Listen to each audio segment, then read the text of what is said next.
Hey Vangabonders, in this episode we show you how we installed a cedar ceiling. Also, we're about to approach 5,000 subscribers, so make sure to subscribe and connect to the channel. And big news, we just moved into this van. Check it out. So a little bit of background on this, we've never done a cedar ceiling before, or any kind of ceiling, so this was all new to us. The techniques you're about to see, kind of made them up.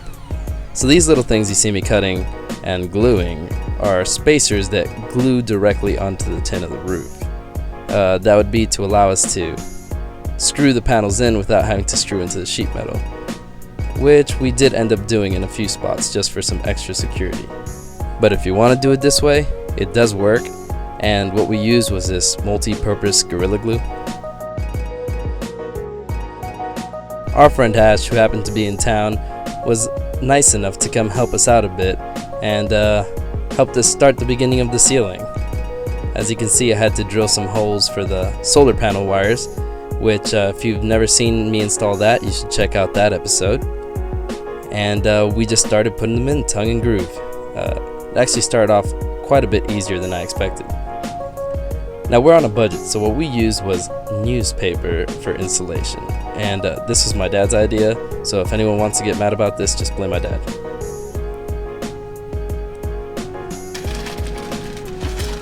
Now if this audio sounds a little strange, it's because I'm dubbing it from inside of the bus, as we're finishing the editing of this video from inside the bus because we live in here now. There we go.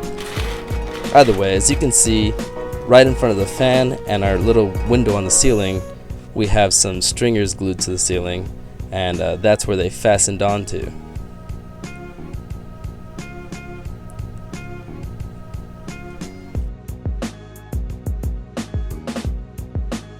Now these holes I'm drilling are for the ceiling lights that we put. These are some fairly inexpensive puck lights that we got from Amazon. I'll put the link in the description as well. And that little yellow cable that you see was our technique to be able to pull the wires for the lights through the ceiling. It worked pretty well. All we had to do was feed the yellow cable through, attach it to our wire, and pull it down. I was pretty pleased with those puck lights and how easily they attach to the roof. Now these cuts I'm making are to be able to fit the panels around the vent, as we got the max air fan installed a few days earlier. And yeah, to cut it, it's so thin, I pretty much just used a box cutter with the grain.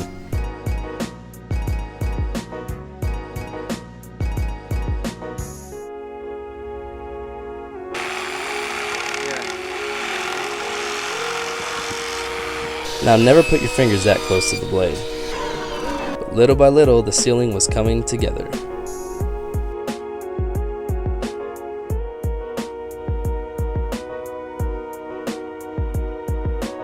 All those wires are going to go to a fuse box inside of the side cabinet. You'll see that in a later video.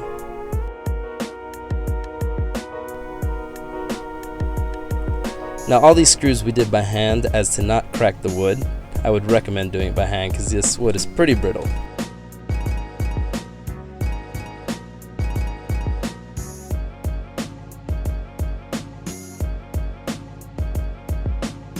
Also, this is definitely a two-man job, possibly even a three-man. We did it mostly Jack and I. Ash helped us quite a bit, but you definitely can't do this alone. So we just kept feeding the wires through, and little by little, it got more beautiful.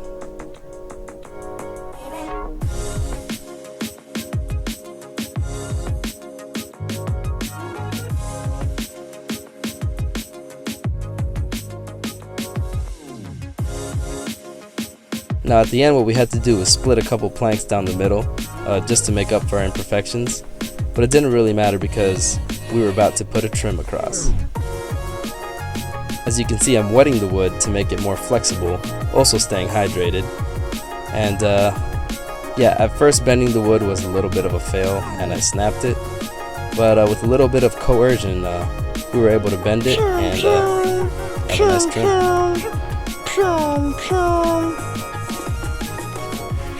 Always remember to have fun when you're working.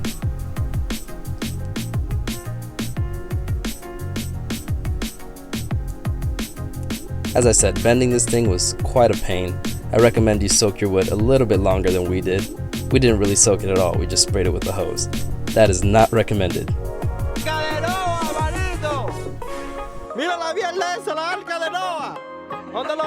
But with some perseverance, it can be done.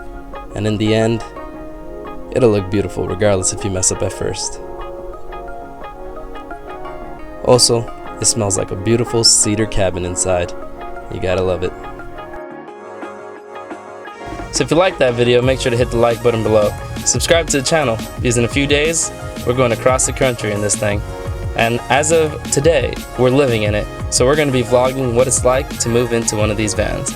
Stay connected with us on social media. And as always, thanks for watching. We live in a van, we live in a van. Oh crap, that means we're homeless. Yeah, I showered outside today, that's why my shirt is wet. It rained. Took advantage, showered. VanLife. Hashtag VanLife. VanLife. I'm out of here.